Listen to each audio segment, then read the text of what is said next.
Hello, hi, wow, whoa. Hi, everybody. Can you hear me? Yes. Wow, fantastic. Thank you all for coming tonight. I'm going to tell you just a little bit about, I'm not introducing the lecture. They won't allow me to do that.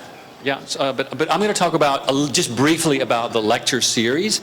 The posters are now on either side, so you have something, a reference point. Maybe I mentioned this earlier, but in the lecture series this year, we're going to try some different formats. Tonight is one of them.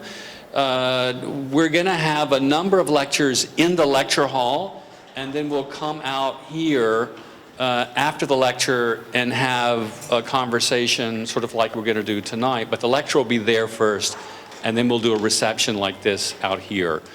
So we'll try a couple of different combinations. Originally, the lecture tonight was supposed to be last night, but we had a conflict with the auditorium. And so we're doing this format, which is cool. It's great, yeah. I also want to remind you of a couple of other events. So on Monday, and you'll see this on the poster, we will open here in this room at 5:15 an exhibition for Kermit Lee, who was a professor here. He graduated from here. And here we will have an exhibition of some of his life work. We'll also have his daughter will come and speak briefly. And then we'll have a reception. So this is Monday.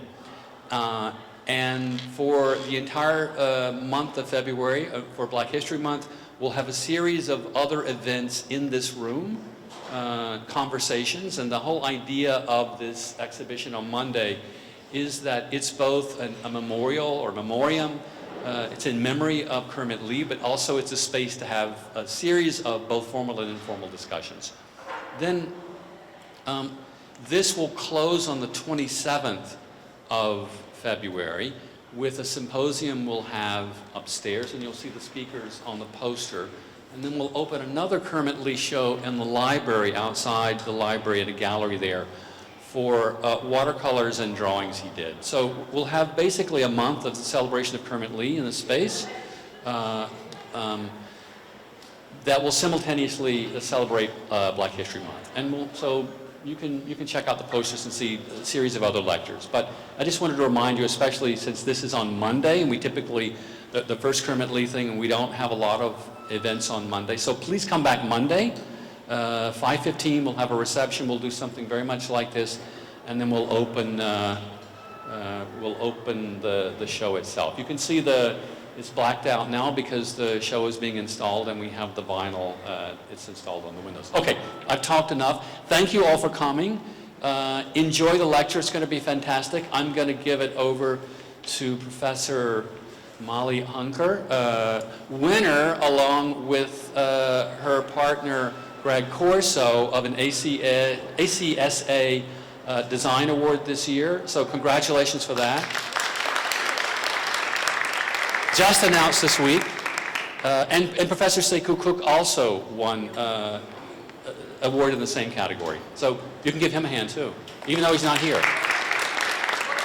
We'll tell him. Okay, thank you. Thanks, Molly. And I won't spoil the name of the speakers because you're going to do that. Okay. Thanks so much, Michael. So it's my distinct pleasure tonight to introduce Evie Diamantopoulou and Jaffer Kolb, the co-directors of the New York City-based design office New Affiliates. This past fall semester, Professor Kyle Miller and I taught a course called Building Practice, in which students investigated 14 young offices, conducting interviews, analyzing building projects, and speculating on the respective offices' design DNA. New Affiliates was one of these 14 offices.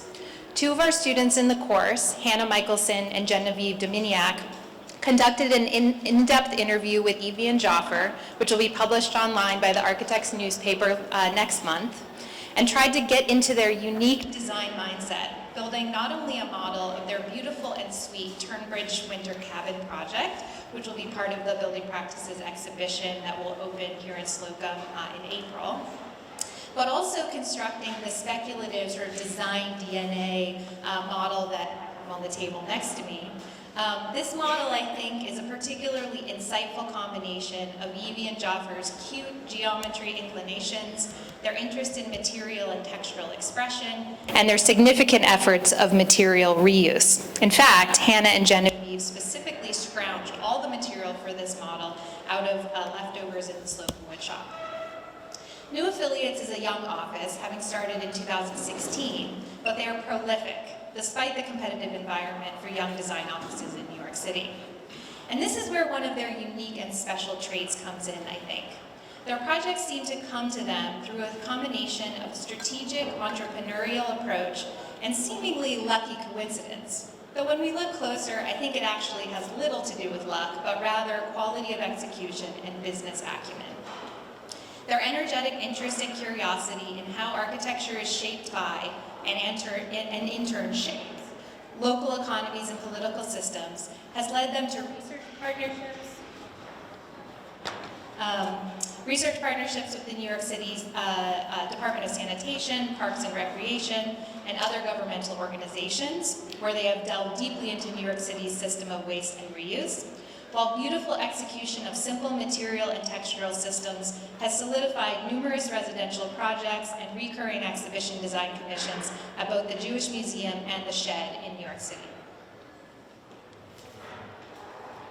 In a particularly enthusiastic and facile way, New Affiliates develops projects that range widely in scale and extent, from products, edited journals, research projects, exhibition designs, interior residential renovations, and ground-up buildings.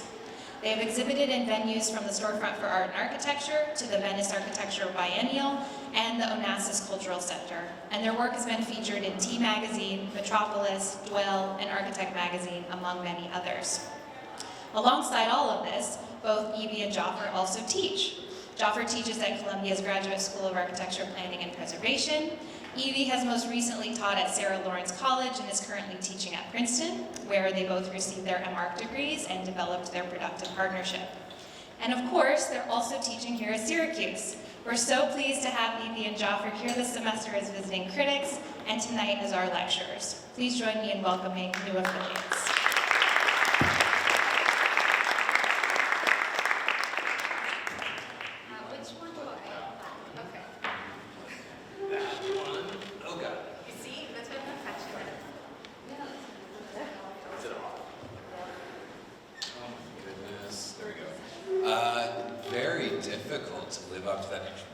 Molly, thank you, and also harder still to live up to this model, so thank you both very much for that.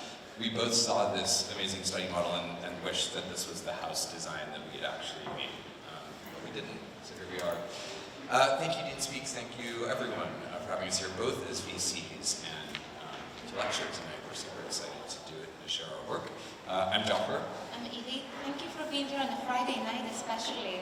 Faculty and students alike, thank you so very much. Please stay. There's wine, just to prize you, I guess.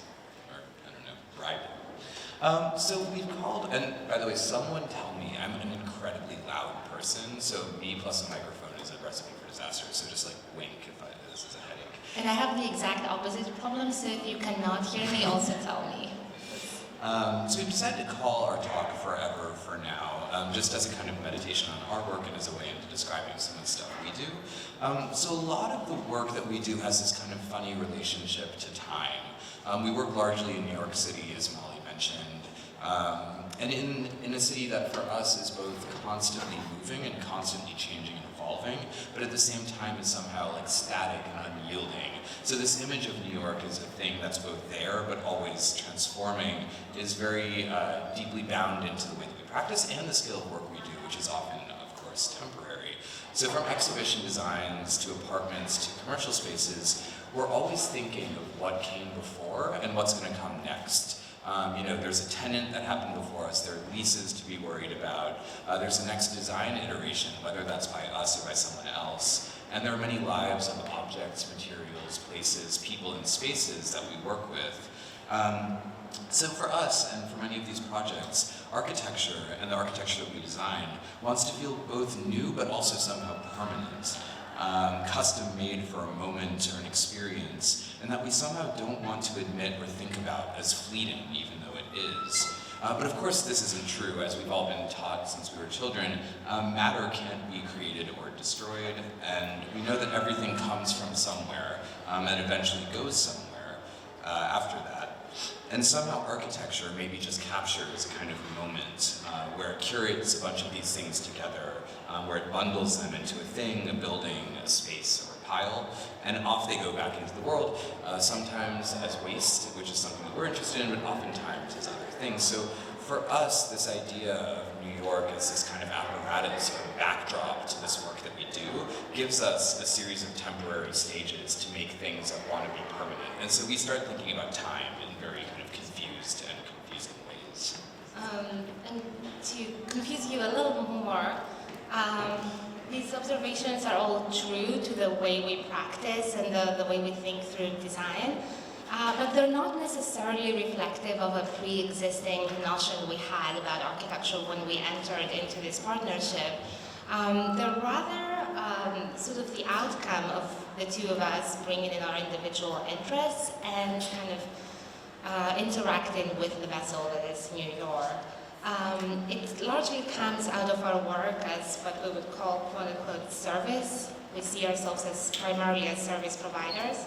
And our relationship to that, in other words, the practice of architecture, of the profession, has become increasingly important in determining how we work and offering us new modes of collaboration, and oftentimes these are based in a timely or momentary conditions. Our service work provides a lot of different test cases to try out new ways of working in real time, ways of rendering and reading time, and ways of defining and intervening in temporary situations.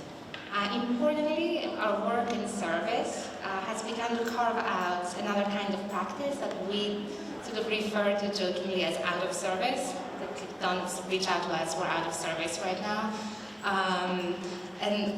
This has to do very much with revisiting methods, models, practices, best practices, material lives, afterlives, and architectural zombies of all kinds of sorts. So we're going to go through a lot of projects, but we're going to do it quickly because we promised to keep this talk at around 45 minutes. So it's going to be a little bit of a download, but we think that we're kind of learning through volume as well, and it's very important to the way that we work. So the first thing that we're going to start with is one of our service projects. We're going to present a bunch of service, and then to Evie's point, a few out-of-service work that kind of resulted from that project. So the first one we want to focus on is real-time drawing sets, which is another way of looking at our time bridge winter cabin. So now you see how wonderful this model is versus the outcome of our project. So this was the first project that we ever did in our office, began in 2016 and finished in 2017. It's for a small cabin in the middle of Vermont.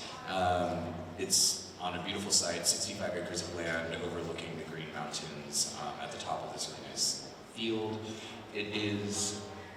This is the basic site plan, so we kind of plopped in the middle of the site, and the idea is that somehow we'll do some more projects there over the next few years. It's multi-phase, so this was meant to be a really quick, informal getaway that had to be done incredibly quickly. So that really drove the way that we approached the project, was speed. From the beginning of concept through to execution was just over 7 months, which is an incredibly fast turnaround, and it was really just for people to stay in. As a result, our first inclination was to get together with a contractor that we really respected, who was recommended to us, who we talked a lot with at the very beginning, who grew up in the area and who sort of knew how to build things there. And our first thought was to actually not try and veer too much away from what, for lack of a better word, is, kind of regional vernacular. And we weren't doing that as an act of kind of critical regionalism, but actually just of ease. We just wanted this project to get done, and we knew that if we tried to resist kind of standards of building, that it would add to the schedule. So we drove around, we Google Map walked around, and we started to look at all the neighbors around and actually developed a sensibility of these funny aggregate structures that kind of grow on themselves, and noticed that buildings tend to accrue over time in this funny way. And then we came upon this hilarious book called Big House, Little House, Back House, Barn. the connected farm buildings of New England, which basically gave us a, I don't want to say theoretical, but an historical context for this type that we'd actually noticed on our own. It provided a bunch of diagrams of these funny kinds of buildings, where basically each program gets its own little structure, and due to both efficiency and basically aggregation over time, they build in kind of pixelated units, and we found this kind of idea of aggregation both randomly germane to the way that architecture is discussed in the last 10 years, but also easy to imagine how this house could evolve and develop. And we started redrawing these ourselves and to try and remove them from context and remove the idea of program from them. So it really just became a formal study, which is how we kind of approached doing the project. This was actually the second iteration of the design, but ended up being the final one because of a lack of time.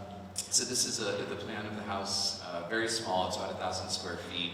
It was 2 squares basically set off angle from one another and connected by this entryway. They're inset in a little clearing of a forest. And if you look at the plan, you enter sort of here. Oh, my mouse isn't showing. I don't know what to point at. This isn't going to work, is it? No, it's just, yeah. It's a very small house. You People can figure it out. you enter that door that leads to a step, and then you're in a vestibule, and then to the left you see a painter's studio, and to the right you see a living area with a kitchen and a living room and a staircase going up to the second floor, which is kind of informal sleeping area, and then a terrace overlooking that kind of meadow that I showed previously. You can see both from the plan and from the elevations that orientation was very important. So we were trying to create a project that had many orientations simultaneously, that was looking in a lot of different directions, and that somehow felt a little bit dynamic. You also notice in the elevations that we were really resistant to this idea of using what we thought of like the modernist, contemporary cabin giant picture window. We really wanted to resist this idea that like one would want to blur inside and outside and create a continuous experience, and instead to sort of accept architecture as an inherent mediator, something that actually acts to divide those things, and to look at the kind of history of landscape painting as a way of creating frames of nature, rather than giving away the whole thing in one kind of dramatic gesture. An easy way of saying this is, if you want to be in nature, go outside. We also were looking at different kinds of windows. We were looking to Duchamp, to Surrealism. This was like a kind of concept diagram that we had relating the idea of landscape painting and the painting gallery to the way that these windows would start to operate in order to kind of clip little panes of nature going down. So then, while this was going on, while we were trying to kind of come up with a robust concept for the cabin, we were just designing it in situ in real time because we couldn't afford to do it in advance based on the schedule. So instead of coming up with a complete drawing set, we basically had a 15-page set, which was very notional, and we had interior elevations, but they were always in flux and always transforming, and we really worked with the contractor on site. And by the way, this is like a 5-hour drive from New York, so we logged a lot of miles over the course of many months. My poor car is still in recovery. And we would go to the site and basically design the building to a certain degree as it was going up, which was like an incredible process because the contractor knew that we were going to do it this way, and he was just super willing to work with us through it. In the end, this is the result of the house. We're super love it. It's very, I think Molly's sweet and cute descriptions probably hold. It somehow feels just like, you know, it's there and it's hanging out. The most successful moments to us were the things that we always had in mind. So in this case, these 3 frames that show you the roots of the tree, the trunk of the tree, and the top of the tree, all in one moment. To us, this is like how architecture should frame nature, instead of just giving you like one kind of giant giveaway moment. And we really loved what it kind of did. Not much to say. You know, we tried to keep the materials obviously all white and very simple. We played a lot with like materials and texture in a more subtle and restrained way, I guess. Light became a big kind of thing that we were playing with through the house. So because of all the windows everywhere, every time you go, the light kind of has a different effect and a different sequence and development. And then again, this idea of kind of layering through materials drove the project a bit. The studio had a concrete floor and was slightly different than the rest of the house, purely for practicality. But again, this idea of working with the contractor meant that instead of trying to reinvent, say, something as banal as a baseboard, we used it as a chance to kind of design a new detail with him using this 98% recycled plastic, which ended up proliferating around the house as a kind of like momentary thing that we felt like made that interior do something slightly different while not veering too far off. Can I have one laptop? Yeah, hold on, I'm just worried about the screen. Oh, You got it. okay, I got this. Going from our earliest project to our latest project, and a funny affinity in scale between the two, something that's slightly underbaked, but what we're currently working on is a series of cabins in Lake Michigan. Some of them are half the scale of the house, some of them are a quarter the scale of the house, so going even smaller and not faster, thankfully, and in the same kind of extreme weather conditions. It's part of a larger development project that we'll get to talk about later on in the lecture. But do you see now I want this? Do you see my arrow? No. Oh. You're Thanks. Thank you for being my arrow. And the idea behind them is to use very simple reconfigurable geometries and 4 or 5 standard parts to produce a family of cabins versus repetitions on a theme, but still have them be easy to build through kind of local expertise. So you'll see the cabins, upper left is just 250 square feet, so they negotiate or try to look at new notions of comfort, tourism, or relationship to the landscape and surrounding nature.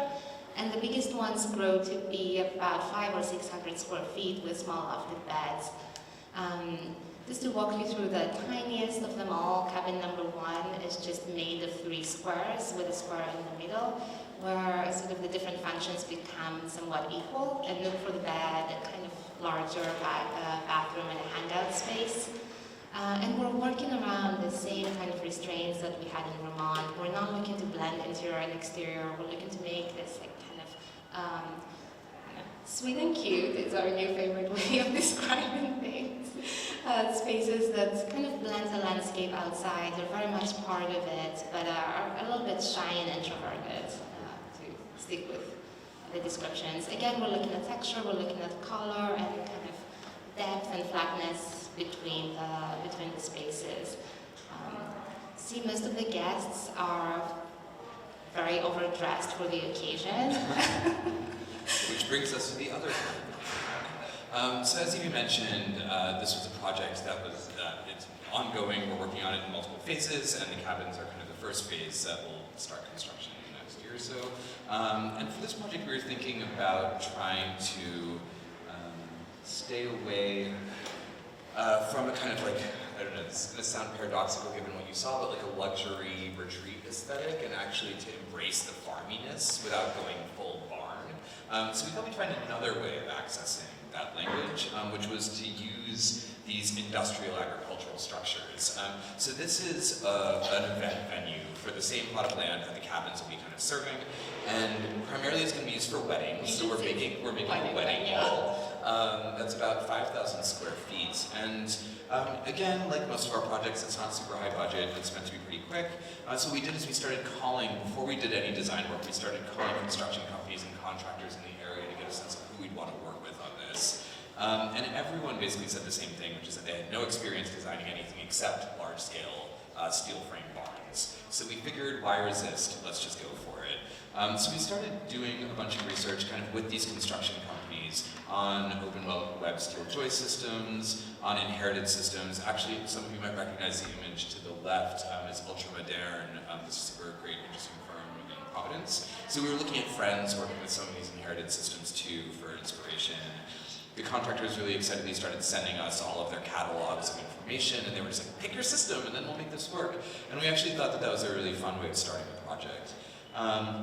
We already looked at this a little bit, but just to backtrack slightly. This is a very mutually supportive firm, by the way. It's an important lesson to all of you. I don't even know where to tell you to point. All of those, like, so the greenhouses, which you will point at, are pre-existing.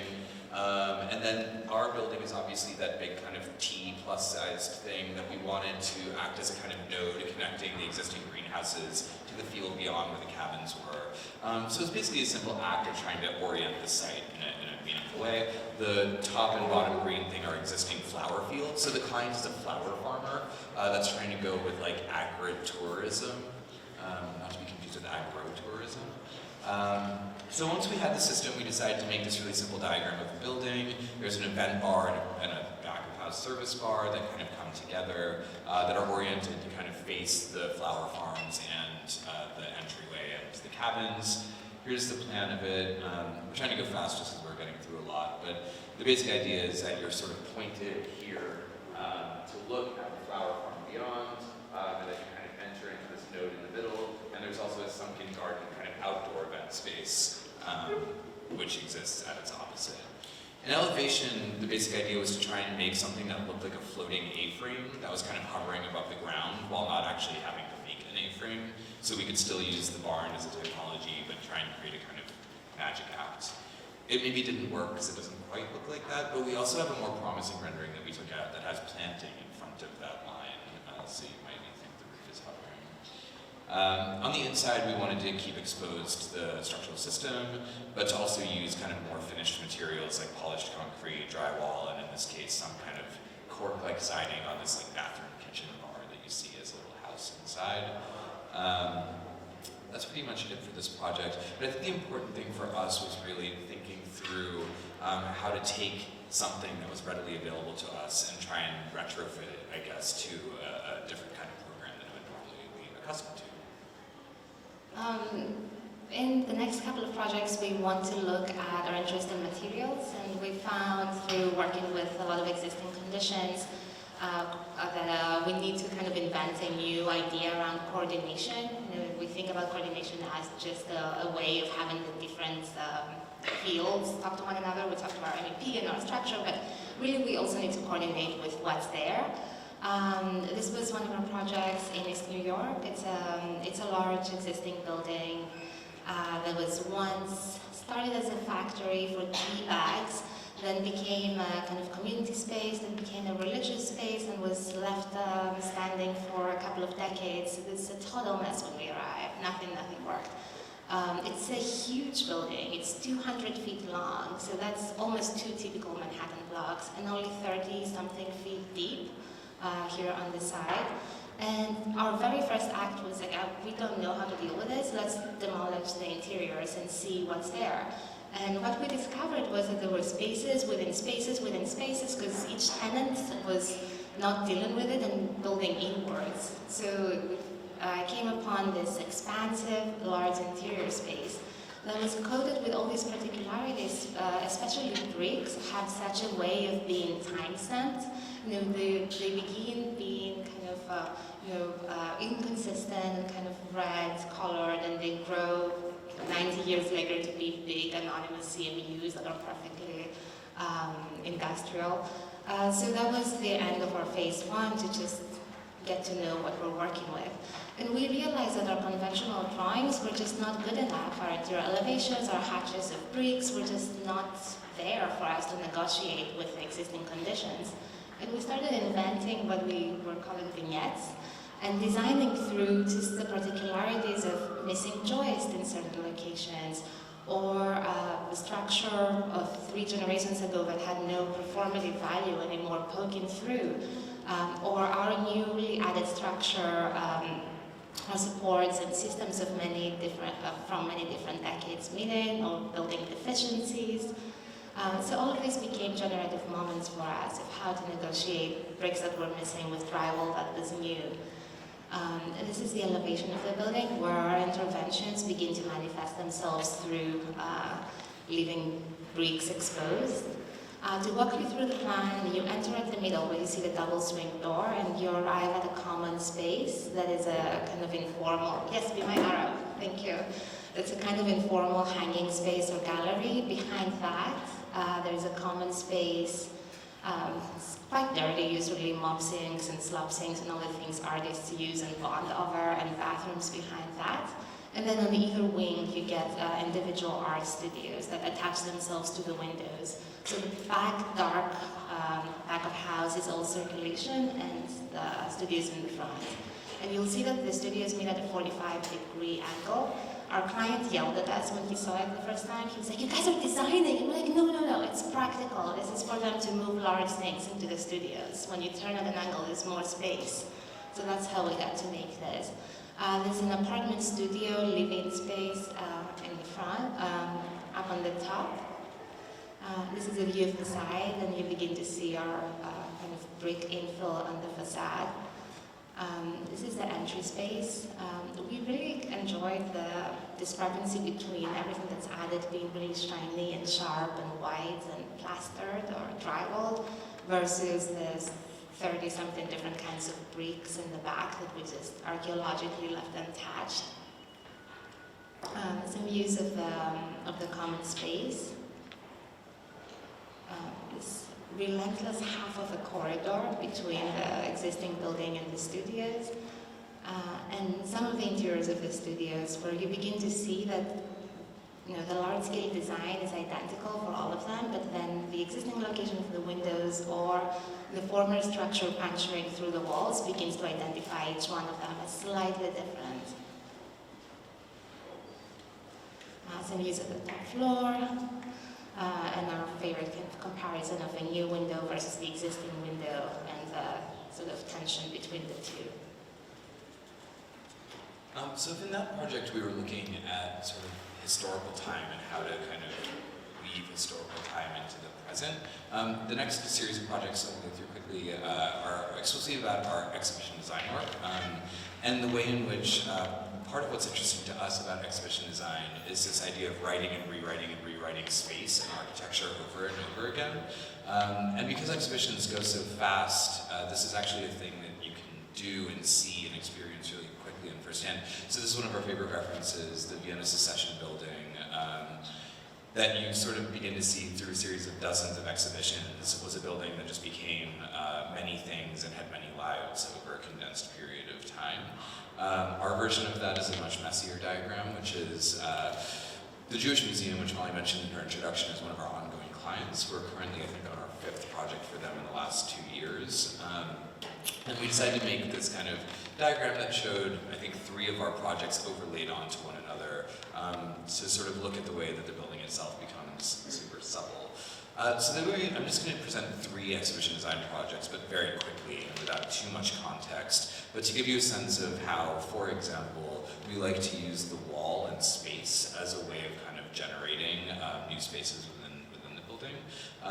As exhibition designers, of course, we do like pedestals and plinths and vitrines, but what actually excites us as architects is the way that one can actually treat space as a kind of changeable and plastic thing that actually gets turned over very quickly. So that's what our focus is. So the first one is using the wall to generate space, and it's looking at this exhibition of Martha Rossler that we did.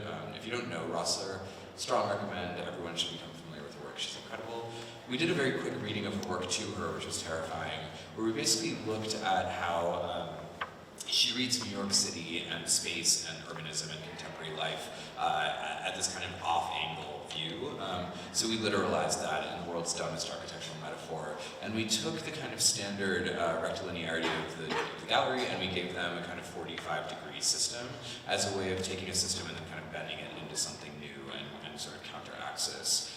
This is the plan that we ended up with, and it wasn't merely a kind of affectation based on a reading of her work. We were really invested in understanding how different scales of spaces and a different orientation of an interior could abut an existing framework and create a lot of friction in so doing. So just to walk you through the show really quickly, you would kind of enter into the space at this confrontation wall that had these 2 kind of diagonal walls going straight behind it. And one of the important things to us was to always be able to see multiple bodies of work at the same time. So in a bizarre way, because we don't think of ourselves as such, but it's a very phenomenological angle to designing exhibitions. You have to really kind of put yourself in the space of the viewer and kind of move through it, because making just a plan diagram rarely does anything good with the work. So for us, the kind of phenomenology was always just seeing things at the same time, kind of in hyperspeed, but then also giving moments of kind of intimacy where you could become, you could have a closer relationship to the work. Thresholds became really important into this, as was obviously the kind of counter orientation of the new rooms. The second exhibition is one in which we say that we're working with the wall to produce form. And this is a show that's currently up right now at the Shed on Agnes Dennis. She's an amazing artist, also a big recommend. We recommend this show very strongly, not because we designed it, because the work is spectacular. Yeah, so if anyone goes to New York, go see it. It's at the Shed, for those of you who don't know. It's a new kind of museum and institution designed both in its program and in its execution by Diller Scofidio Renfro. And one of the problems with the Shed is that the spaces inside are actually quite overwhelming and slightly difficult to deal with art in because they're just so large. And the work of Agnes Dennis tends to be very small and delicate and precise, and you really want to be like 3 inches from it, not like 45 feet from it. And so our thought was to basically create, it was over 2 galleries, to create different sets of enclosures and use the wall to produce new sort of forms within an otherwise large space. So very simply, we just tried to create rooms within rooms, but with enough kind of slippages and space to actually move around and see things intimately, but always be aware, again, like with Rossler, of the thing that's just beyond. This was a cave by the curator's description that we designed to house her lightworks, which are quite spectacular and beautiful. Downstairs was a much bigger room, and it looks like we made a happy face turned to its side in the plan, but that wasn't our intention. Here we decided to try and use the wall to create this kind of like broken up monolith that separated the room into 2 spaces. That glowing pyramid you see in the back is actually a commission that we worked on for the artist with the firm Soft Lab, for those of you who know them, who executed it. This is looking a lot more at the pyramid with the wall beyond. But the wall itself here for us, again, was a little bit less about space and more about its own form. So every angle that you looked at it for, it kind of performed differently. It was a kind of porous thing to slip through, but when you looked at it from the side, it was a kind of creation of discrete corridors that presented different kind of viewing situations for the work. The final one of this series is what we're calling the use of the wall as a technological device. And this was for a show that we designed last year on Leonard Cohen at the Jewish Museum. The show actually comprised 12 artists responding to Leonard Cohen's work, and each of them was basically a sound installation. And so by necessity, our technological device basically had to be a sound mitigator. The exhibition took place over all 3 floors of the Jewish Museum, so part of it was that we had to create a kind of brand that would operate across all the floors. And we really wanted to focus on the in-between spaces, like what negotiated the relationship between the exhibition and the rest of the museum. So this is just all 3 plans. We worked with Arab, their acoustical team, to basically invent a series of 5 wall sections that would all perform different degrees of sound mediation. The Jewish Museum is housed in an early 20th century mansion on the Upper East Side of the city, so it's full of holes and cavities and echo chambers, and it was basically like the worst possible place to host a series of 12 acoustically sealed environments. So it became a kind of adaptation of the wall as a technology to separate space. We didn't want to use doors or kind of like actual architectural isolation devices, so we tried to get away with a series of S corridors and to use a lot of materials like the floor. We basically did all the flooring in a recycled rubber flooring. We used a ton of acoustical foam everywhere that ended up actually, I'm not sure if you can see in the image. I know it's kind of right on that screen.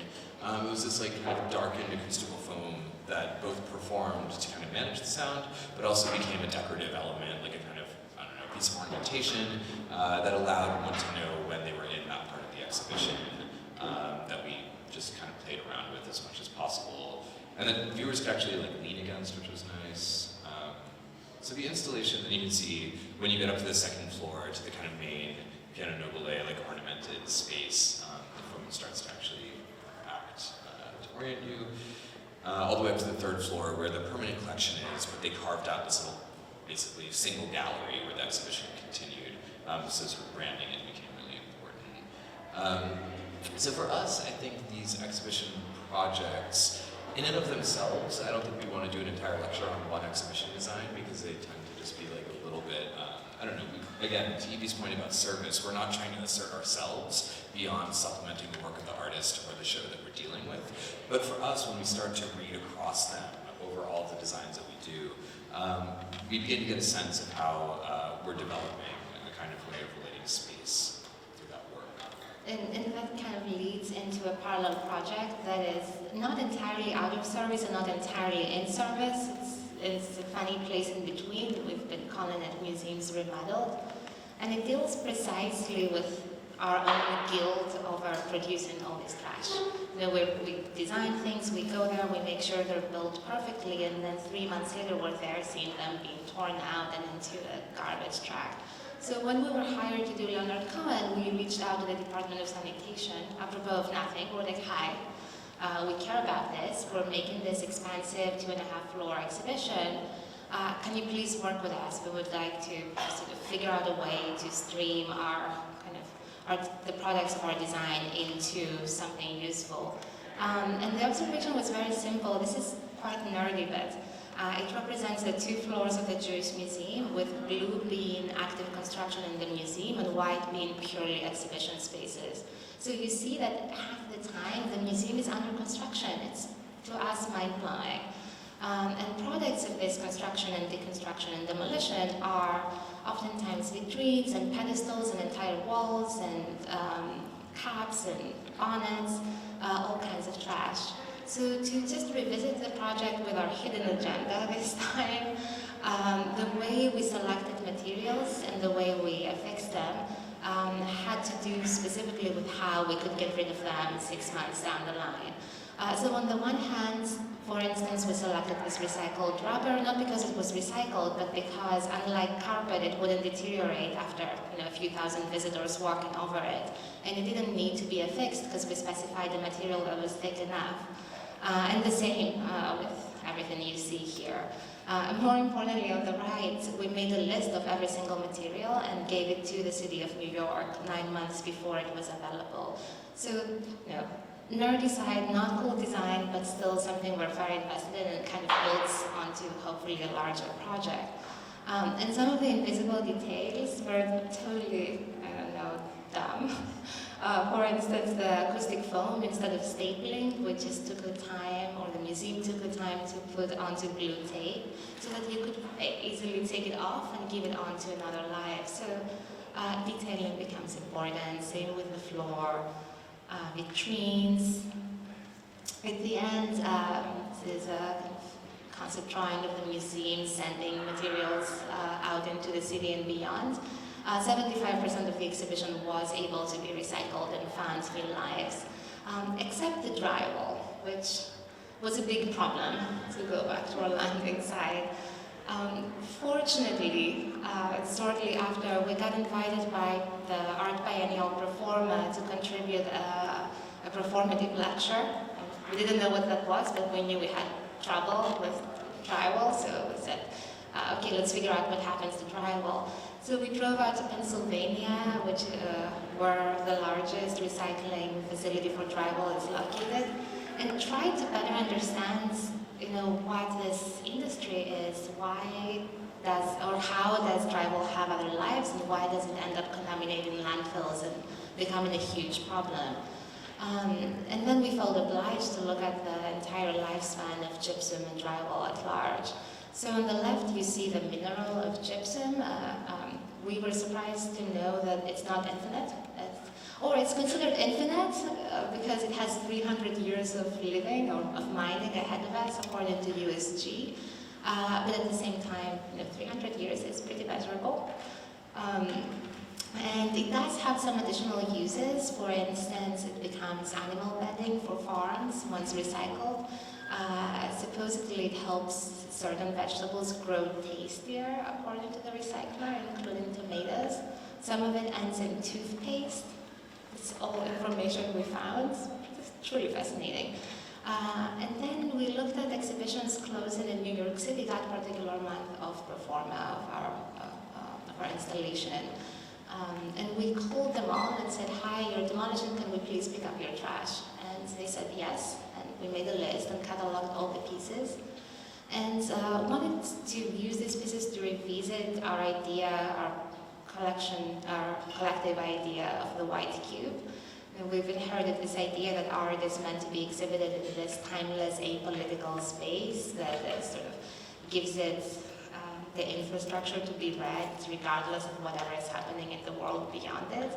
And we kind of wanted to think that maybe that was not right, and that there's a possibility to situate art in a specific moment in time, and that kind of adds to the art, that doesn't take away from it. So we started with this idea that we could potentially sort of make a new passive light wall that treated used drywall as with pride, let's say. Took it on as an advantage and as a decorative element. And imagine that reuse could be, can we skip forward in this video? Oh God, I guess not.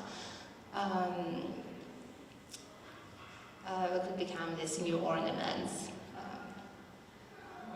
Can I leave it for the second? Yeah. It would be nicer if I could halfway it. Project to go through, so we're okay.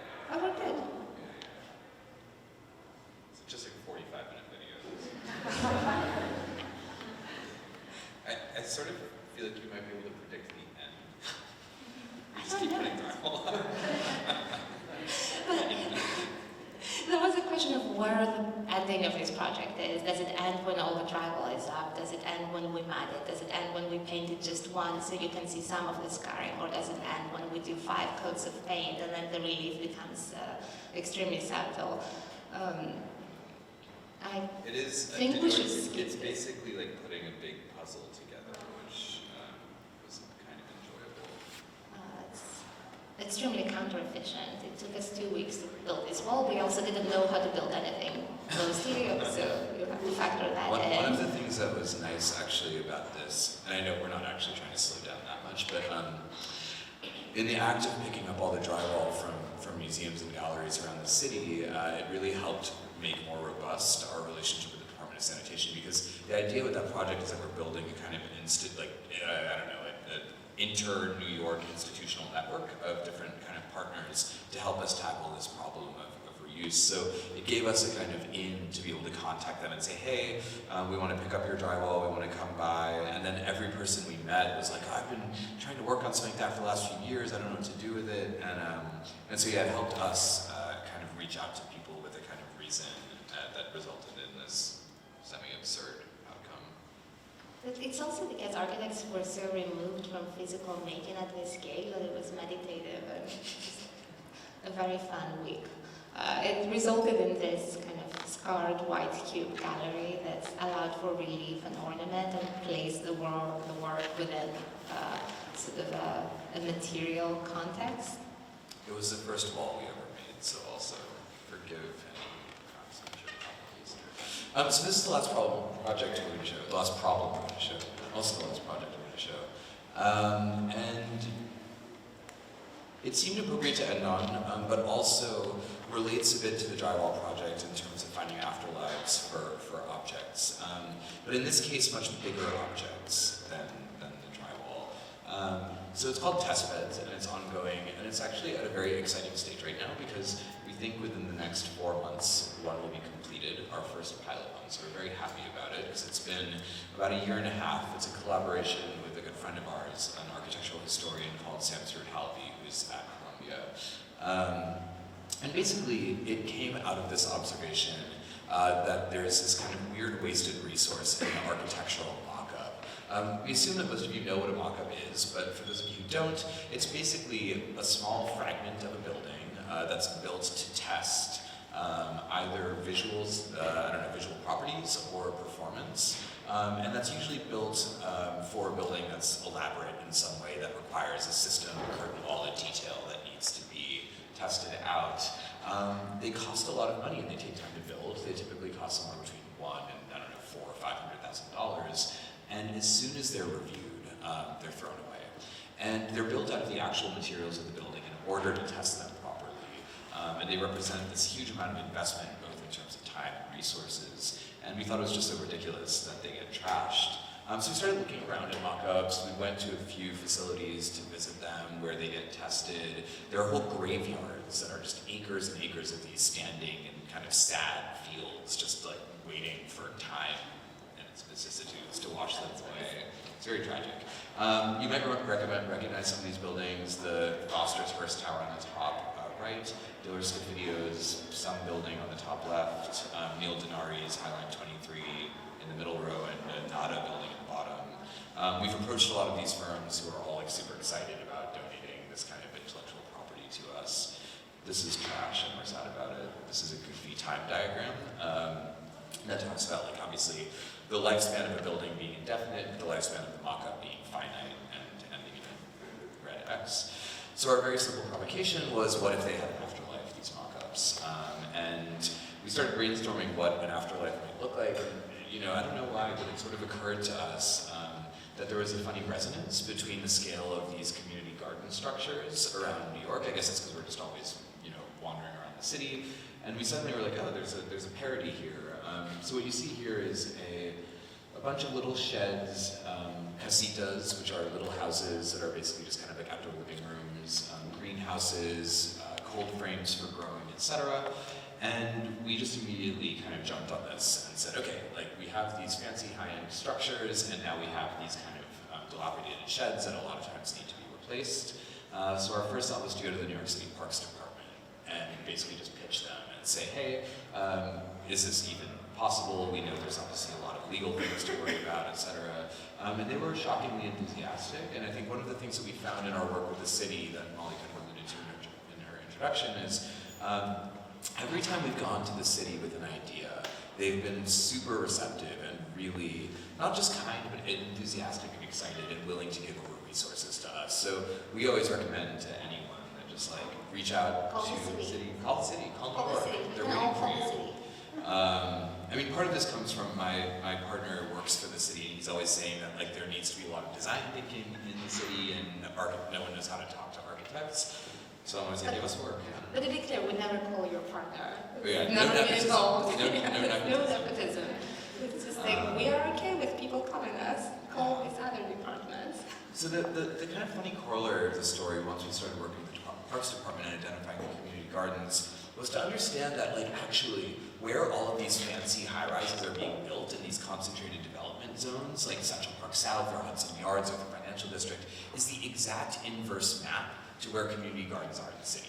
So, like, these things are not occurring in the same place. And this isn't a value judgment. We're not saying that that's, like, you know, blame the developers for this, blah, blah, blah. It's more just like an observation that actually the city's skyline is transforming in a way that, like, you know, obviously becomes a subject of visibility to the outer boroughs and people who are outside looking in, and that somehow bringing pieces of these buildings to the outer boroughs where the community gardens are could be an act of kind of democratizing the image of the city's development and bringing it kind of back to the ground, quite literally.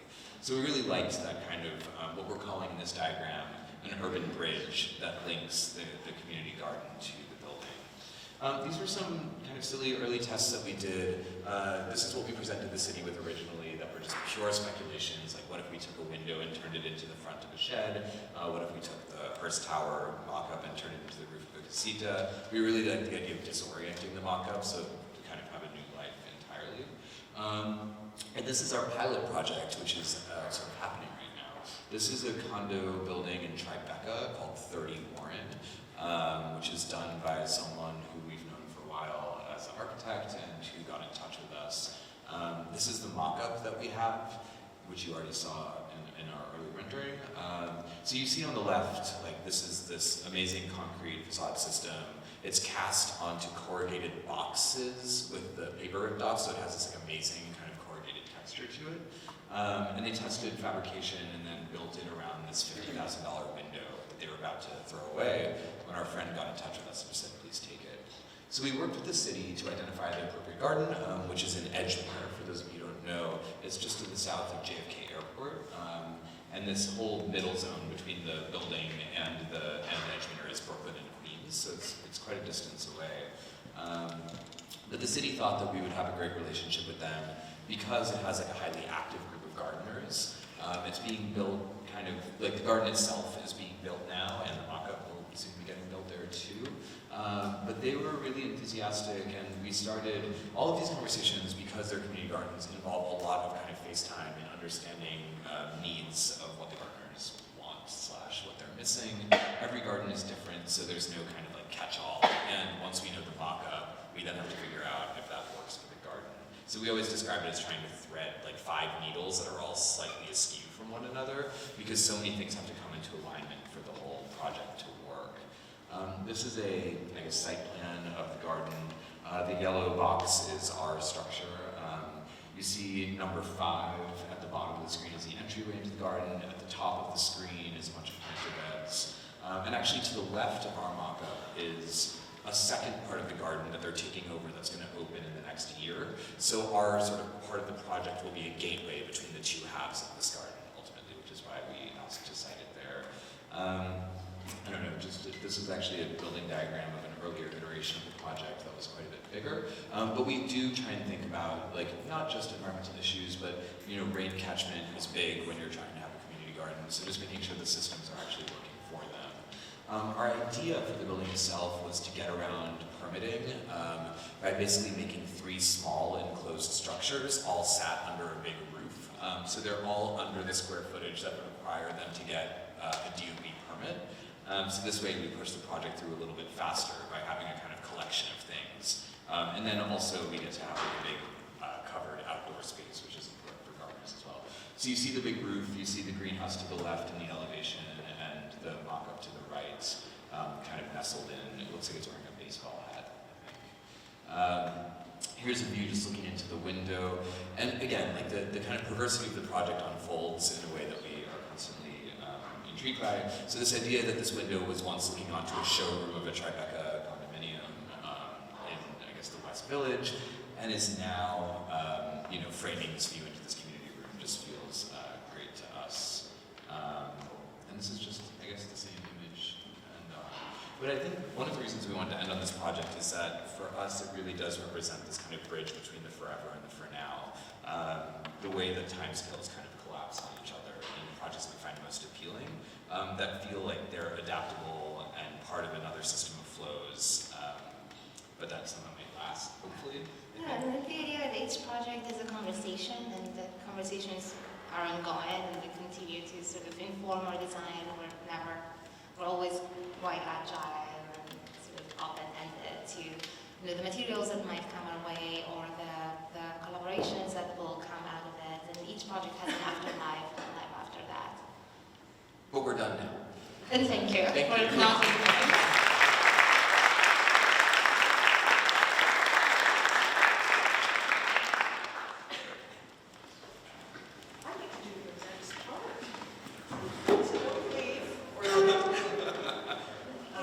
This is the Q&A part, but a couple of things. I met you all last night, and it was really delightful to talk with you. One of the things that has come out in the discussion this evening, it seems to me there's this sense of life. You talk about your projects as stories. And you ended with one with the word afterlife. But Evie, you were also mentioning many times about lifestyle. And I started to think, these are kind of animate. Like materials, the projects, they're kind of, more than cute, they're kind of alive. There's something, maybe it's because of the time frame, that idea that things have a life. So that struck me as really interesting. And then another thing that came up earlier in the lecture, I think it was Jaffer used the word friction, and it made me think about the way you all go into a project, let's say project site, and I'm specifically thinking of the vignettes with the Brooklyn Gallery. And you see objects not as frictionless, but as having friction, as not just having a life, but there's something that you have to contend with there. And I was really taken by the drawings of cracks. It not only is it kind of incredibly anal, but which I love, which I love. No, I consider that a compliment. Sorry. So do I. Oh, good. because, well, we share it. But that it's not just that you're drawing the crack, but or the missed brick or the missing piece of timber or whatever, but that you want to work with that. Instead of covering it up, you're actually bringing it out. So this is another way where we see this kind of animate environment. So here's I get to ask the first question, and this is something that I've been thinking about for a while, and it's sort of, I think you're the right people to ask. So there's this aspect of palimpsest, there's this aspect of kind of sort of a layering of materials that you bring up. Is there a point in these conversations that you're having with these sites and buildings where you're not loud enough? In other words, would it be okay for you if you do a project and no one can tell the project was done, right? I mean, it's just so subtle, like the white gallery that then gets painted, right? It's like, oh, that's kind of a bumpy wall. Is there a point where it becomes too subtle, or is that a good thing? Oh, that's I was supposed to ask a tough question. it's a good question. That's a complex question. I wanted a belligerent question. I'm not good at finding words. Honestly, it's not a question we don't ask each other all the time. We get so excited over, sticking our finish on a blue tape and then we're going to be able to remove it. And we're like, oh no, we didn't design enough again. This keeps happening to us. We care so much about all these other things. But in the end, we do deeply, yes. In answer to your question, yes. It's absolutely something we're aware of and something we're working towards, that this becomes and it should be also an aesthetic project. We come into it as designers and as architects, and we don't, this fine line, right? We don't want to insert ourselves to impose and to neglect what is there, but at the same time, we're present and we want to contribute. Yeah, because you're having a conversation. Yeah, and I think that we're neither reverent nor irreverent. Like it's sort of, I think it's not that we're trying to react against something, but I don't know, I think in the spirit of caring about the kind of like history of these things, it's like we just want every act to be a present act, right? Like that we're not restoration people, we're not trying to like carefully preserve something and pretend like we're never there. And I think it's important in this kind of act of maintenance, I guess, that we sometimes do to have our voices in the mix. Like not out of egoism, although probably out of egoism, but also just because it's disingenuous to kind of think that we're going to go in and not do anything. So I do think that like being present is always important, and it's actually interesting like thinking about the mock-up project because, there's no way that we can just bring one of these mock-ups to a garden and put it there and walk away. Like we have to build a building out of it. We have to be in dialogue with that architect that designed that building and the contractor who built that fragment. And we basically treat that as a building block to make something new and hybridized and dialogic and dialectic. And I think that that's paramount to the way that we work, both because of our interest as designers and also our interest in kind of like letting everything have a life, and we don't want to deny our own agency in that production with reference to something else.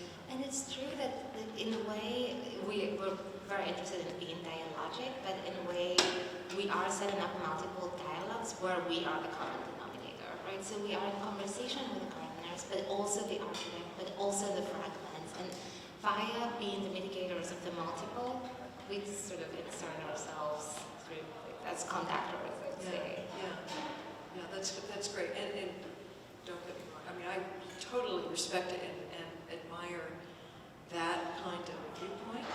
And I wonder whether, it's interesting, the dean earlier was saying that there's going to be an exhibition of Herman Lee's work, and I don't think there are probably too many people here who know who he was, but it's fascinating to me that we've come around because Kermit would have these weird studio projects, and I remember him doing one that was really, it was about trash, and in those days this was like, no one was doing that, and now it's like so important.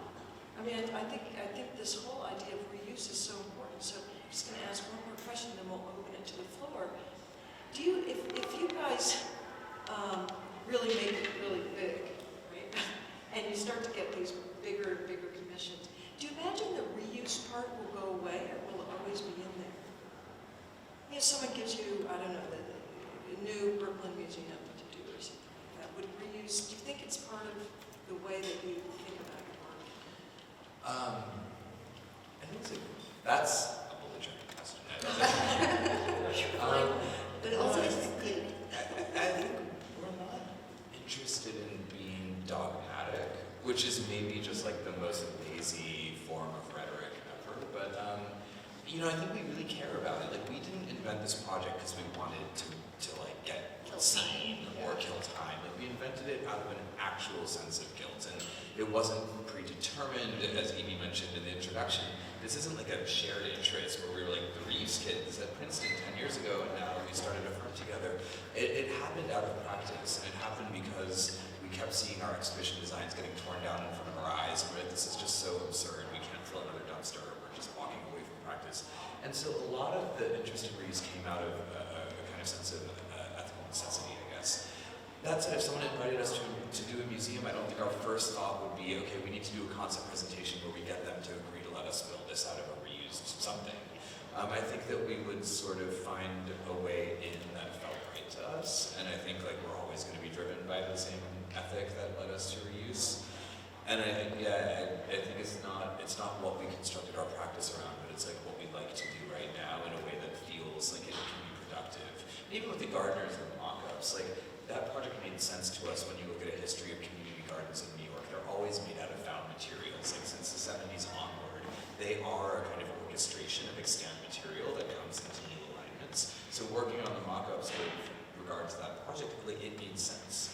And so I think we really love reuse when it makes sense. And hopefully it makes sense with a museum. I'd love to see the project. I think it's also a matter of scale, right? So it's not just that the project scales up, but our notions around reuse and where we insert ourselves may change or shift scale. So if a project like that, where you deal with complex legal entities and cards, budgets, and all of the things that make big scale architecture complex, and producing a byproduct that can then feed a different project, then that's also kind of a way to engage with it. Like, I think we think of the entire system and sort of the multiple byproducts that it may produce along the way. Several You're steps. sort of inserting yourself in a timeline that's going to go on past your work. Yeah, cool. Okay. So, we're going to open this up for questions. Who would like to ask Evie or Jaffer a question? Or Julia? I have three, but I'll just do one. Can't go sideways. I'm super interested. Thank you. It's really great to see the work. And my questions are more about the out-of-service bit. And I'm wondering, when I was looking at, particularly at the drywall reuse and its subsequent aesthetic, let's say. And I'm wondering if you think about your work as more of a statement or an emergent sensibility, meaning, is it a moment in time to show what happens when you reuse something, or are you trying to shift our perception of how these things can appear in the future? There's two of us. We come from different places. We converge, around this notion of reuse. One idea is that, yes, absolutely, it is an aesthetic project as well. It is resisting notions of kind of perfection and excessive kind of reuse of industrial, kind of post-industrial ethos. It does want to be kind of a statement and apologetically kind of ornate, and it wants to result into this. So it's both. Yeah. Why? That's the why? answer, Well, right. I think it's both, but I also think, I don't know, I would prefer to not think that it's trying to make a statement. Like, I don't think we're demonstrators. Like, I don't think we're here to kind of perform a public service. Like, in the case of the mock-up, we put the mock-up under a hat and tried to hide it a little bit. In the case of the wall, I think what felt more important was not that one might go into that gallery and know they were surrounded by pieces of drywall taken from all these places. Like again, going back to the dogmatism, like I think we're not really that interested in this being a didactic project. But for us it was an opportunity to reinvent, as Evie described in the presentation, the kind of ideology of the white cube, away from this thing. Like, you know, we said this to the group of thesis students we saw yesterday, so sorry guys in the audience to hear it again, but we were really opposed to the kind of fiction of seamlessness, which feels like an inheritance of like several decades of basically trying to pretend like the world is this kind of like, you know, late capitalist bubble of slickness and that there are no seams or problems or labor or friction or materiality, etc. And that's where friction becomes really important. That's where the kind of like evidence of construction in the wall becomes important to us. So it's not about knowing that it's reused or knowing that it's a demonstration, but more to kind of explore systems of surface ornament and treatment that don't try and aspire towards seamlessness, which seems like, you know, that essay is seamlessness is next to godliness. Like it's like there's this background for us where we're just like, no, this is bad and we're not trying to erase anymore. And it goes back to like, is it a palimpsest? Like maybe not, because we don't even, like the palimpsest to be like, it gets wiped down and rewritten and wiped down and rewritten. We wouldn't even wipe it down. We just want to keep like writing over it and over it without that middle stage, I guess. Yeah, although you do palimpsests in your, in the website, right? It's really interesting the way you layer drawings, like timeline drawings. It's our website. But yeah. Yeah, that was good. But it's an act of redistribution in a way. You know, if it takes so much work to make something seamless, we would rather take this labor and sort of put it into moving things around, and then be a little more relaxed about the finish. Are there questions?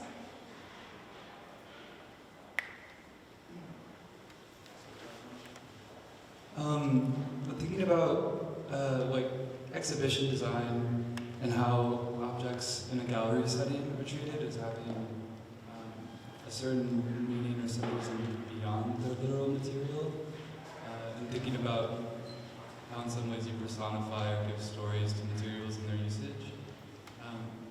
Is there a certain point where a material in its history might have cultural significance, I guess, that will lead you to maybe treat it differently than just as a literal material to reuse in a specific function?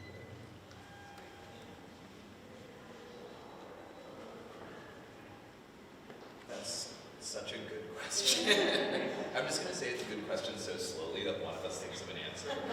That wasn't slow. I feel like there's two answers to it. Like, on the one hand, what do you have for one? No, I was just going to keep sighing. Yeah, to me there's two answers.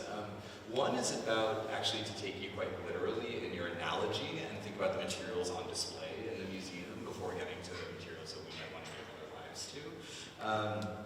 And I think accessibility feels really important when one thinks about like the artifacts of the museum and their kind of like storied lives. So something that we're both really interested in is the project of like provenance, you know, like where an object comes from, like who bought it from where it like originated, to track its lifespan. And that usually doesn't occur for a piece of drywall, but I guess we're trying to imbue the drywall with provenance. So actually I'm gonna come back to the second part of your question. Provenance, that was the key. Because like, for example, with the drywall thing that we built for that performance installation, we actually repackaged a box of that and sent it to this exhibition at... Your own part What is it? of Northern, actually. Ohio State. So it's in an exhibition now, and we really carefully went and labeled each piece that we cut up with exactly the gallery it came from, the fact that it was in our show. So we're actually beginning to create that kind of like aura of provenance, which is typically reserved for like reified objects that are like, you know, King Henry's chair that like J.P. Morgan owned that then sold it to like, I don't know, some other rich person that gave it to the museum. So yeah, I guess like we're trying to build that narrative into like the stupidest materials that probably won't last very long. And I think we're going to keep trying to do that in Also the more general portraits. ways. And what? Also the portraits. Like before doing the whole drywall of the Yeah. wall existing, photographed each and every piece in like almost high school portraits. Background, and just glorified each one and saved its photograph and drew each one. Actually, our So each one, But she did a great job. there's another part of that story too with the mock-ups, which is that maybe also in the spirit of permanence, like the way that we are hoping to / in the process of funding this project, because we don't want this to just be a one-off. Like we're trying to get this built in. Like every community garden gets a mock-up. Talk about egoism, but part of the kind of narrative of the project that we like is to try and trick the developers into paying for these little buildings. To basically say like you are going to get publicity for this. Like you look good for it. You're like funding like a mission that you otherwise have no involvement in. Like we basically trick you to spending more money on a piece of trash than you otherwise would have. And that to us is like a really fun part. Like that's not design, like that's not form. You can't teach a studio on that. Like this is just like us really trying to rhetorically do something. And I think that kind of gives these objects another kind of meaning because it ensures their longevity through a kind of like economic apparatus that we try to build for them.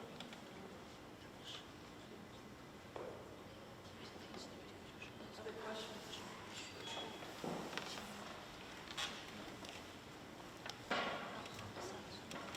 Hi guys.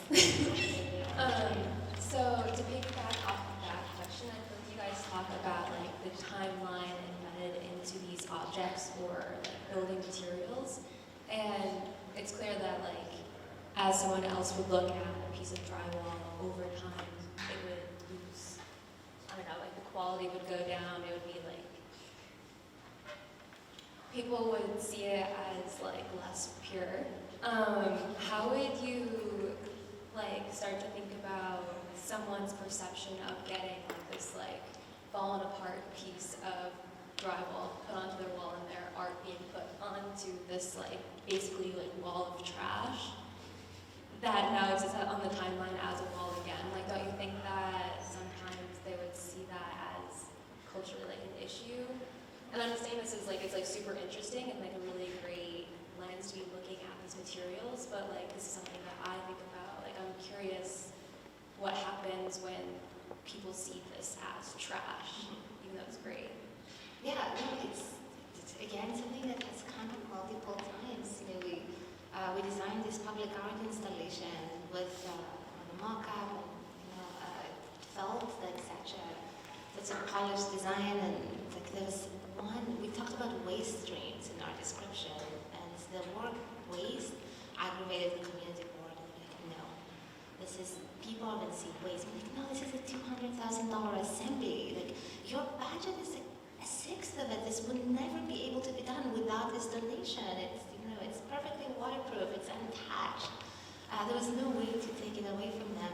So it becomes kind of a problem of semantics, I think, and the way that you communicate the work, both visually and the vocabulary you end up using.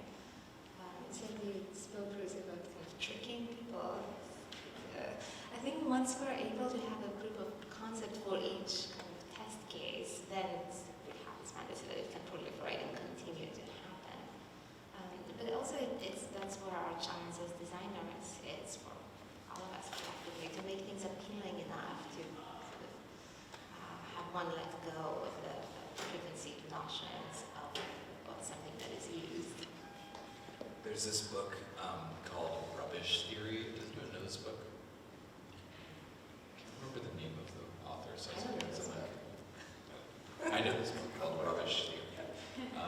And there are all these great diagrams about like use value and aging, which like, there's an anecdote that I'm going to completely botch, but it has to do with, no, I can't say it, it's going to be too bad.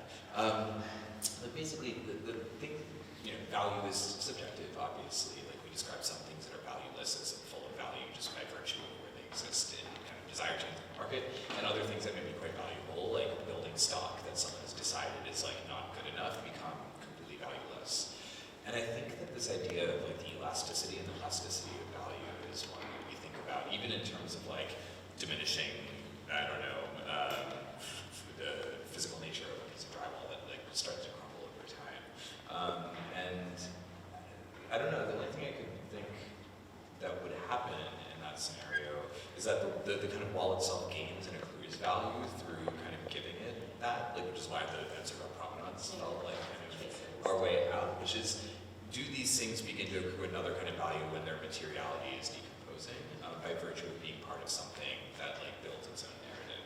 Like we have no idea. I don't know. And probably not. Like this might be a completely failed experiment. But I don't know. When we did our Performa thing, one of the curators at MoMA happened to be at the event and came up to us afterwards and was like, you know, give me half that wall. Like I'll put it up. Which he definitely did not want when we actually offered it to him.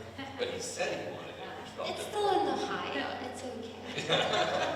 But yeah, I mean, I think in like a kind of best case scenario, these things will actually, maybe it won't, you know, drywall sucks and it's going to fall apart after time, but you know, maybe after 2 or 3 installations, it finds a permanent home and then gets hung and rehung time and again. Great. More questions? Maybe just one more question before we turn it over to the reception. Does the reception have a question? The reception, we have lots of questions. Okay, please join me in thanking Evie and Jaffer.